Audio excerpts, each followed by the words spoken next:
Hello everyone, welcome to IFS YouTube channel. This is Nisha Khatri. आज हमारे साथ जुड़े हैं Aakash. So hello Aakash. Hi ma'am. Hello. So please हमारे व्यूवर्स को अपना एक छोटा सा इंट्रोडक्शन दीजिए।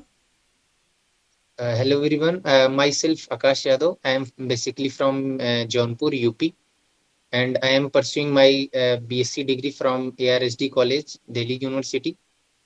एंड अच्छा, एंड आकाश, आपका मार्क्स और रैंक क्या आया है आईआईटी जैम में? मैम मेरे मार्क्स हैं 40.67 एंड रैंक है 288। Congratulations Aakash. Thank you ma'am. Aakash, अब आपका इतना अच्छा मार्क्स आया, इतना अच्छा रैंक आया, प्लीज हमारे व्यूवर्स को बताइए कि आपने इसकी तैयारी कब से शुरू की थी। मैम पिछली साल जब रिजल्ट आया था तब से मैंने उसके बाद से तैयारी शुरू करी थी। अच्छा, यानी आपने प्रॉपर एक साल दिया है अपने तैयारी को। यस मैम, एक साल। अच्छा। एंड क्या आपने एकदम पिछले साल ही किया था या उसके पहले थोड़ा एनसीईआरटी या बेसिक्स में कुछ पढ़ाई किया था? नहीं मैम, बेसिक्स ऐसा कुछ स्पेसिफिक नहीं किया था। कोचिंग लिया था, उसी कोचिंग के अकॉर्डिंग ही सब कुछ हो गया। अच्छा। एंड आपका सिलेबस खत्म होने में आपको कितना टाइम लगा था? सिलेबस मैम क्योंकि कोचिंग के अकॉर्डिंग ही चलता है, तो एक दिन में 2-3 लेक्चर होते हैं, उसी के अकॉर्डिंग चला था, तो 8 महीने लग गए थे, 7-8 महीने। अच्छा, सो रिवीजन आपने फिर कब शुरू किया था? अक्टूबर नवंबर के अराउंड? हाँ मैम, थोड़ा बहुत नवंबर में किया था, बट दिसंबर में मेरे सेमेस्टर के पेपर होते हैं तो उसमें टाइम चला जाता है, इसलिए मैं फिर जनवरी में किया था। अच्छा। आकाश, आपने कोई ऐसी स्ट्रेटेजिकली कुछ प्लान किया था कि मुझे ऐसे ऐसे तैयारी करनी है, इन टॉपिक्स को पहले करना है, या कुछ आपने ऐसा स्पेसिफिकली कुछ प्रिपेयर किया था?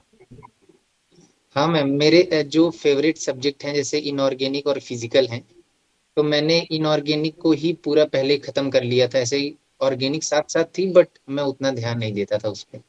तो अच्छा। फिजिकल और इनऑर्गेनिक अच्छे से किया था, और ऑर्गेनिक थोड़ा। अच्छा, सो अभी आपने कहा कि आपको ऑर्गेनिक थोड़ा हार्ड लगता है, तो यस ऑर्गेनिक मैम। पूरा किया था या उसमें सिर्फ हाई वेटेज टॉपिक्स या कुछ स्पेसिफिक टॉपिक्स को ही किया आपने? नहीं किया तो मैम, पूरा सिलेबस था। अच्छा, किया पूरा था आपने। Yes ma'am. सो उसको फिर कैसे टैकल किया, क्योंकि आपको तो बड़ी हार्ड जा रही थी। क्योंकि मैम मैंने डीपीपी सारी करी थी ना, जितने चैप्टर वाइज डीपीपी होती हैं, एक चैप्टर में 7-8, तो मैं करता था, बट बस मुझे पसंद ऑर्गेनिक नहीं थी बस। अच्छा। अच्छा, किया बाकी आपने, करना तो पसंद नहीं था। था लेकिन उसको किया है पूरा। Yes ma'am, yes. अच्छा। एंड आपने रिवीजन के लिए कोई स्ट्रेटेजी अपनाई थी? हाँ मैम, कॉलेज नहीं जाता था। कॉलेज नहीं जाते थे? जी मैम, शुरू के 8 सेमेस्टर में, ऐसे जनवरी से चालू थे मेरे सेमेस्टर, तो हम्म। मैं पूरा जनवरी भर कॉलेज नहीं जाता था। और जब मेरे पेपर हो गए 15 फरवरी से, मैं तभी कॉलेज गया। अच्छा, ओके। एंड आपने कुछ मतलब प्लीज हमारे व्यूवर्स को बताइए कि पीवाई क्यू मतलब previous year question paper and mock test का कितना बड़ा रोल होता है तैयारी में? मैम पीवाईक्यू का तो बहुत है, क्योंकि पीवाईक्यू से ही रिलेटेड आते हैं क्वेश्चंस। यस। उससे कुछ ऐसे डिफरेंट नहीं आता है। और मॉक टेस्ट से मैम, तो उससे तो बहुत बेनिफिट है, क्योंकि मॉक टेस्ट से हमें टाइम एनालिसिस पता चल जाता है कि हमें कितना टाइम किस सब्जेक्ट को देना है।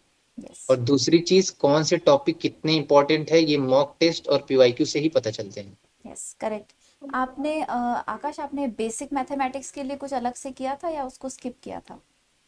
नहीं मैम, टीचर ने जितना कराया था उतना ही बेसिक मैथमेटिक्स था, और उसी को बार बार रिवाइज करता था।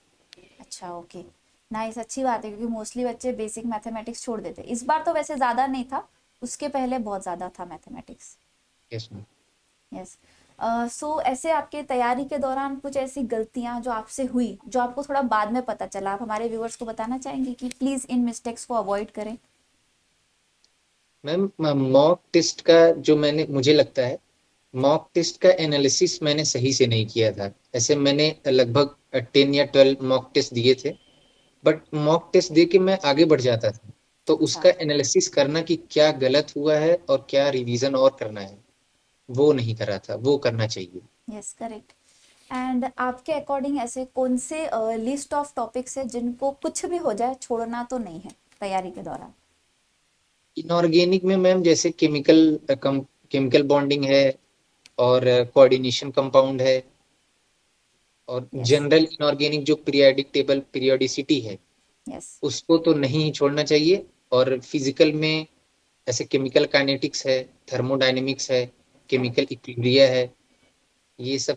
और ऑर्गेनिक में मैम जीओसी और स्टीरियो तो बिल्कुल नहीं छोड़ना है। यही करेक्ट। तो बेसिक है, यस, वो तो है, सही है। इतना ही इम्पोर्टेंट है। यस।